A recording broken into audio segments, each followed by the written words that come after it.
going on, guys, and welcome back to another video. So yesterday I asked you guys, what are your top 3 things that you feel personally need to be desperately changed in this game?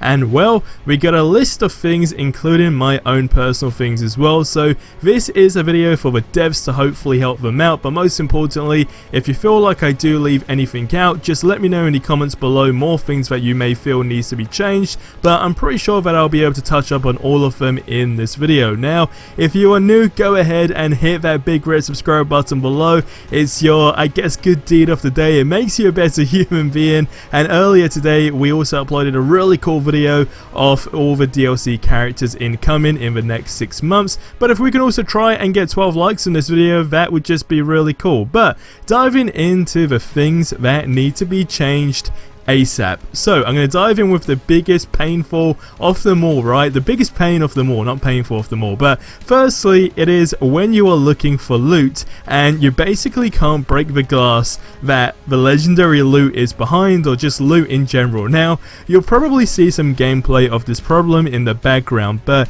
it basically requires someone like Hulk or Kamala Khan to just crush this in order for you to get the loot. Now, the huge problem here is I can't get this loot because in this case I'm 4, and also I can't switch characters, so I'll basically just lose the loot. Now, this has happened so many times and it is just so frustrating, and I personally think there are one of 2 ways that can really work with this. So firstly, it's just the AI is smart enough to where maybe you can instruct a certain character to go somewhere, and then it will just kind of get the gist that, you know, this is breakable in front of me, so I'm gonna go ahead and do exactly that. And I say that because when you're playing solo, they all follow you anyway, right? So you're essentially the leader of the group. So I think being able to assign like Hulk or Kamala Khan to just go ahead and crush that glass to get your loot, it would basically solve the problem. Now, the second option is a bit more long-winded, if I have to be honest, but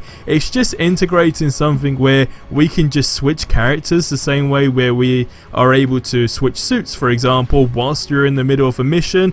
I think it would solve all types of problems. That would be the first thing, and I think it'd also be a cool feature in general just to have the ability to switch throughout characters. I understand the gear system and so forth, so that's where it's a bit more long-winded, but you kind of get what I mean. Now, I don't know why this wasn't addressed before release, if I'm completely honest, as it's so common, but it's a huge problem that is bugging a lot of people, like a huge amount. Now, the second thing is a simple thing, but I thought I would add it into this video, and it's when you're right in front of a chest, right? In order to open it, you literally need to stand right in front of it, okay? Now, if you are not, you can again lose the loot, even if you're like the first person who gets there, if you're playing in co-op or whatever.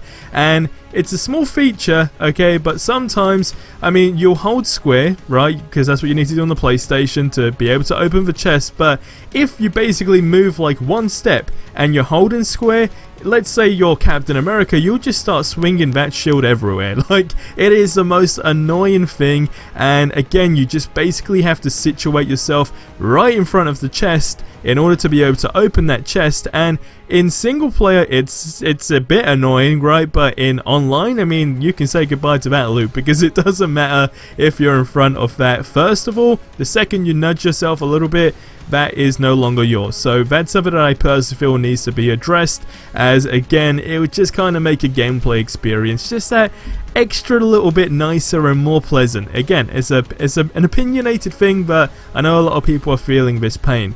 Now, thirdly, alright, it's the prices of the microtransactions, alright? They really need to be adjusted big time. Now, I just want to say, if you are a dev on this game, or whatever part of Crystal Dynamics that you are working for, whatever, if it's linked to this game and you're watching this and you can make a change, I would like to tell you that I support you guys 100% with the microtransactions, alright? There's not one bit of me that is like they should be removed from the game at all, but I really feel like certain packs are just extremely overpriced, and hopefully you've seen that being said by quite a few people, so hopefully you guys are aware of that. But I just think it's kind of silly in some sort of perspective with how much real life money money you'll pay for something versus, you know, kind of what you can get in return. And again, it's just an opinion thing, but it'd be nice if they could be adjusted in some sort of way, because I think I'm not the only one who says they're a bit overpriced at this moment in time. Now, the next thing is Hulk needs to jump higher and Cap needs to run faster. Those were things pointed out in the comments, and I personally would just like Hulk to jump higher, as that's more of a preference thing. And I mean, it's more of a preference thing than a must change thing, if that makes any type of sense. But I mean, Hulk being able to jump higher would be really cool. Captain America running faster, yeah, I mean, yeah, just yes. It's just yes, like times 100.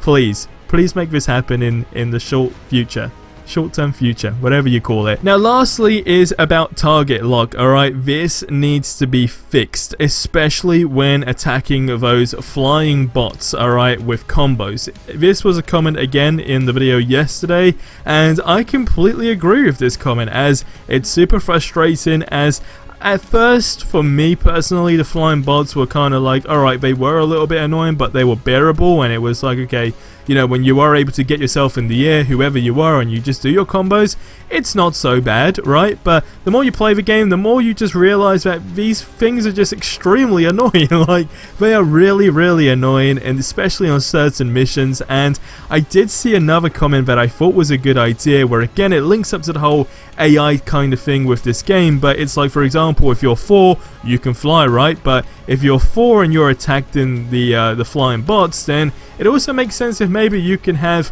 of course, Iron Man get up and use his laser beams and so forth to also help you take them down, because again, sometimes you can get a lot of those guys just come your way, and again, it's just kind of bugging. Now, other than that, we got the basic stuff like matchmaking and frame rate issues and so forth, and loading screens crashing as well, but I know that stuff is being addressed, so I'm excited to see how that'll get updated in the near future. So those will probably be, you know, the things that need to be changed ASAP in my personal opinion. But I say my personal opinion, but I know there's a lot of people that can relate to it.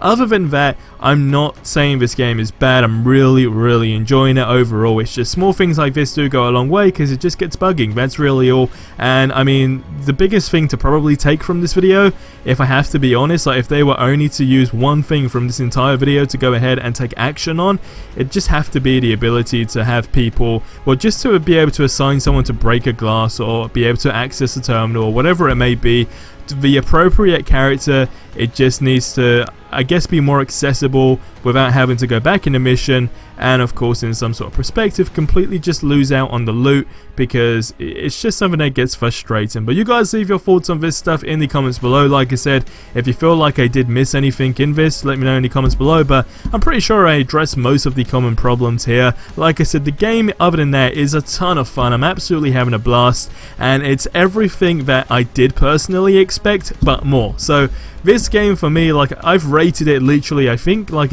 I'd probably give it a 9 out of 10 at this moment in time, just because I'm not going to be so harsh on the other bugs and so forth, but I'm purely going from like a gameplay perspective, giving it a rating of that and tying it in with the story. Like, I'm really feeling that 9 out of 10, so that's just me. You guys let me know below. But guys, that's going to wrap up this video here. As always, subscribe for more awesome content. I'll see you in the next one. Till then, have yourselves a ridiculously amazing day, and until the next one, adios amigos.